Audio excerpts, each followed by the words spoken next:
Okay,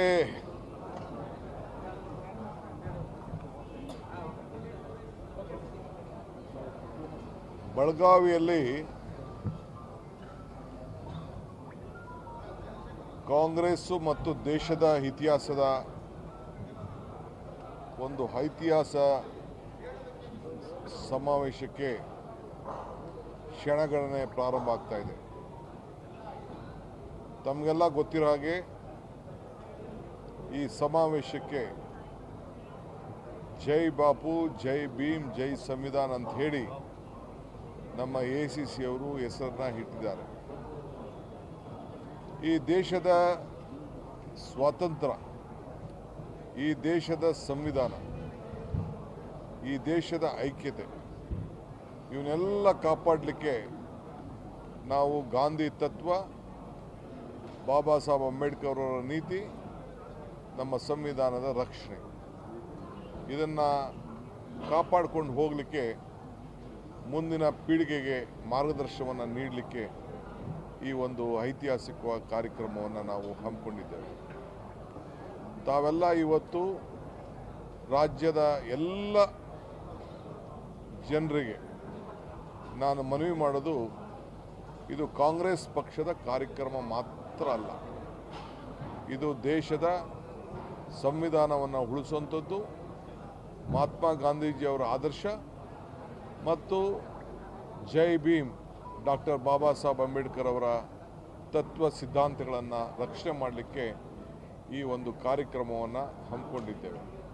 so ಯಾವುದೇ ವ್ಯಕ್ತಿಗಳು ಪಕ್ಷ ಭೇದವನ್ನು ಮರೆತು BJP ಸದಸ್ಯತ್ವವನ್ನು ತೆಗೆದುಕೊಂಡು, ಯಾವುದೇ ಇತರ ಪಕ್ಷವನ್ನು ಸದಸ್ಯತ್ವವನ್ನು ತೆಗೆದುಕೊಂಡು ಅವ್ರು ಬಿಟ್ಟು, ನಮ್ಮ ತತ್ವ ಸಿದ್ಧಾಂತಗಳಲ್ಲಿ ಯಾರು ನಂಬಿಕೆಯನ್ನು ಇಟ್ಕೊಂಡಿದ್ದೀರಿ, ಕಾಂಗ್ರೆಸ್ ತತ್ವದಲ್ಲಿ ಯಾರು ನಂಬಿಕೆಯನ್ನು ಇಟ್ಕೊಂಡಿದ್ದೀರಿ, ಬಾಬಾ ಸಾಹೇಬ್ ಅಂಬೇಡ್ಕರ್ ಅವರ ತತ್ವದ ಬಗ್ಗೆ ಯಾರು ನಂಬಿಕೆಯನ್ನು ಇಟ್ಕೊಂಡಿದ್ದೀರಿ, ಸಂವಿಧಾನದ ಬಗ್ಗೆ ಯಾರು ಗೌರವವನ್ನು ಕೊಡಬೇಕು ಅಂತ ಕಾಯ್ಕೊಂಡಿದ್ದೀರಿ, ಅವರೆಲ್ಲರೂ ಕೂಡ ಈ ಒಂದು ಸಮಾವೇಶದಲ್ಲಿ ಪಾಲ್ಗೊಳ್ಳಲಿಕ್ಕೆ ಒಂದು ಅವಕಾಶ ಇದೆ.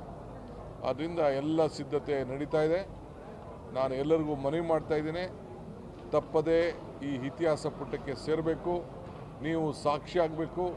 ನಾವು ಹೆಂಗೆ ನಮ್ಮ ಗಾಂಧೀಜಿಯವರು ಅಧ್ಯಕ್ಷರಾಗಿ ಜವಾಬ್ದಾರಿಯನ್ನು ವಹಿಸ್ಕೊಂಡ್ರು, ಆ 100 ವರ್ಷದ ಆಚರಣೆ ಮತ್ತೆ ನಮ್ಮ ರಾಜ್ಯದ ಒಬ್ಬ ಹಿರಿಯ ರಾಜಕಾರಣಿ ಬ್ಲಾಕ್ ಅಧ್ಯಕ್ಷರಿಂದ ಗಾಂಧೀಜಿಯವರ ಸ್ಥಾನದಲ್ಲಿ ಇವತ್ತು ಕೂತ್ಕೊಂಡು ಮಲ್ಲಿಕಾರ್ಜುನ್ ಖರ್ಗೆ ಸಾಹೇಬರು ಕೂತಿದ್ದಾರೆ. ಆ ಕಾರ್ಯಕ್ರಮವನ್ನು ಯಶಸ್ವಿ ಮಾಡಬೇಕು.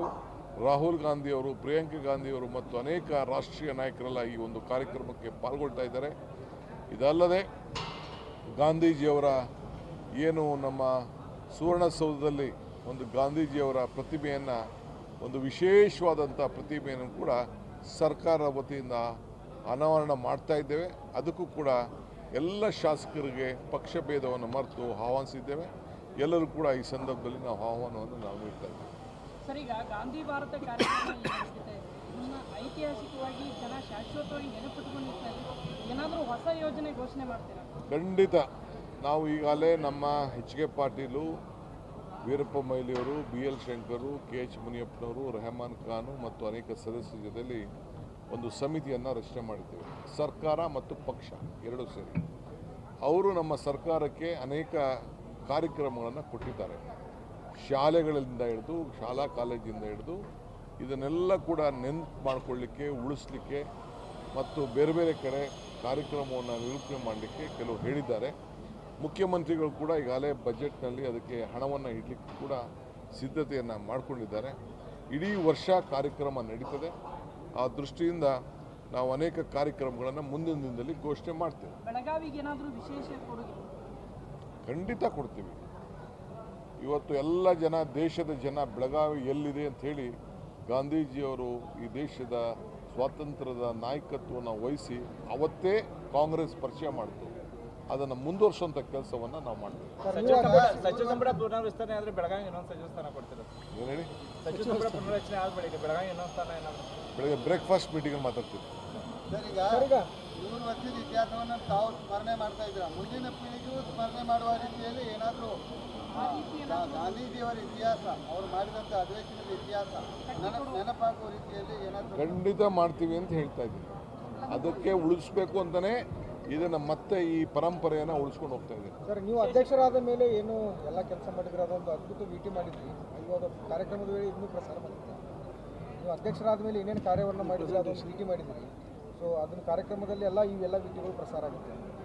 ನಾವು ಟ್ರಯಲ್ ನೋಡ್ತಾ ಇದ್ದೀವಿ, ಯಾವ್ದು ಮಾಡಬೇಕು ಯಾವ್ದು ಬಿಡಬೇಕು ಅಂತ ಟೈಮ್ ನೋಡ್ತೀವಿ ನಾವು. ಸುಮ್ಮನೆ ಎಲ್ಲರೂ ಒಬ್ಬೊಬ್ಬರು ಒಂದೊಂದೆಲ್ಲ ಮಾಡಿ ನಮ್ಮ ಸೋಷಿಯಲ್ ಮೀಡಿಯಾವ್ರು ಮಾಡಿದ್ದಾರೆ, ನಮ್ಮ KPCC ಸೋಷಿಯಲ್ ಮೀಡಿಯಾ ಮಾಡಿದ್ದಾರೆ, ಬೇರೆಯವರೆಲ್ಲ ಮಾಡಿದ್ದಾರೆ, ಸರ್ಕಾರದ್ದು ಇದೆ, ಎಲ್ಲರದ್ದು ಇದೆ. ಟೈಮ್ ನೋಡಿಕೊಂಡು ನಾವು ಏನು ಬೇಕೋ ಅಷ್ಟು ಮಾತ್ರ ಮಾಡ್ತೀವಿ. ಚೆಕ್ ಮಾಡ್ತಾ ಇದೀವಿ. ಲೈಟಿಂಗ್ ಮಾಡಿದ್ರಲ್ಲ, ಈಗ ನೀವು ಚೆಕ್ ಮಾಡ್ಕೋತೀರಲ್ಲ, ಹಂಗೆ ನಾವು ಚೆಕ್ ಮಾಡ್ತೀವಿ. ಈಗ ಲೈಟಿಂಗ್ ಮಾಡಿದ್ರಲ್ಲ, ಅದು ಜನ ನೋಡ್ಲಿಕ್ಕೆ ಲೈಟಿಂಗ್ ಮಾಡ್ತಾ ಇದ್ರು. ಸ್ವಲ್ಪ ಕಾಯಬೇಕಾಗಿತ್ತು. ಯಾಕೆ ಶಿವರಾತ್ರಿಯಲ್ಲಿ ತೆಗೆದ್ಬಿಟ್ರು ಬೆಳಗಾವಿಯಲ್ಲಿ? ಏನು ಮಾಡ್ತೀರಿ, ಶೋಕ ಆಚರಣೆ ಇತ್ತು, 7 ದಿನ ಶೋಕ ಆಚರಣೆ ಇತ್ತು. ಖಂಡಿತ 1ನೇ ತಾರೀಕು ಫಸ್ಟ್ ವೀಕ್ವರೆಗೂ ಮುಂದುವರಿಸಬೇಕು ಅಂತ ನಾವಿತ್ತು. ಏನು ಮಾಡ್ತೀರಿ, ದೇಶದ ಪ್ರಧಾನಮಂತ್ರಿಗೆ ನಾವು ಗೌರವನ ಕೊಡಲೇಬೇಕಾಗಿತ್ತು. ಅದಕ್ಕೆಲ್ಲ ನಾವು ನಿಲ್ಲಿಸಿ ಎಷ್ಟು ಸುಂದರ ಇತ್ತು ಅಂತ ತಮಗೂ ಕೂಡ ನಮಗೂ ನೋವಾಗ್ತದೆ. ಏನು ಮಾಡ್ತೀರಿ ಸರ್, ಈ ಒಂದು ಕಾರ್ಯಕ್ರಮ ಐತಿಹಾಸಿಕವಾಗಿ ಉಳಿಯುವ ಸಲುವಾಗಿ ಏನಾದರೂ ವಿಶೇಷ ಪ್ಯಾಕೇಜ್ ಏನಾದರೂ ಬಜೆಟ್ ಈಗಾಗಲೇ ಅವ್ರಿಗೆ ಉತ್ತರ ಕೊಟ್ಟಿದ್ದೀನಲ್ಲ. ಈಗಾಗಲೇ ಸರ್ಕಾರ ಪಕ್ಷ ಎರಡೂ ಸೇರಿ ಇದ್ರ ಬಗ್ಗೆ ಚಿಂತನೆ ಮಾಡ್ತಾ ಇದೆ. ಘೋಷಣೆ ಮಾಡ್ಬೋದಲ್ಲ? ಇಲ್ಲಿ ಮಾಡಲ್ಲ. ಇಲ್ಲ, ಸ್ಮರಣೆ ಜೊತೆಗೆ ಬೆಳಗಾವಿ ಅಭಿವೃದ್ಧಿನೂ ಆಗಬೇಕು ಅನ್ನುವಂಥದ್ದು, ಸ್ಮರಣೆ ಜೊತೆಗೆ ಬೆಳಗಾವಿ ಅಭಿವೃದ್ಧಿನೂ ಆಗಬೇಕನ್ನುವಂಥದ್ದು ಜನರು ಬೇಡಿಕೆ. ಇಡೀ ಬೆಳಗಾಮನ್ನ ದೇಶಕ್ಕೆ ಪರಿಚಯವನ್ನ ಮಾಡ್ತಾ ಇದ್ದೀವಿ, ಮರಿಬಾರ್ದು ಅಂತ. ಥ್ಯಾಂಕ್ ಯು, ನಮಸ್ಕಾರ.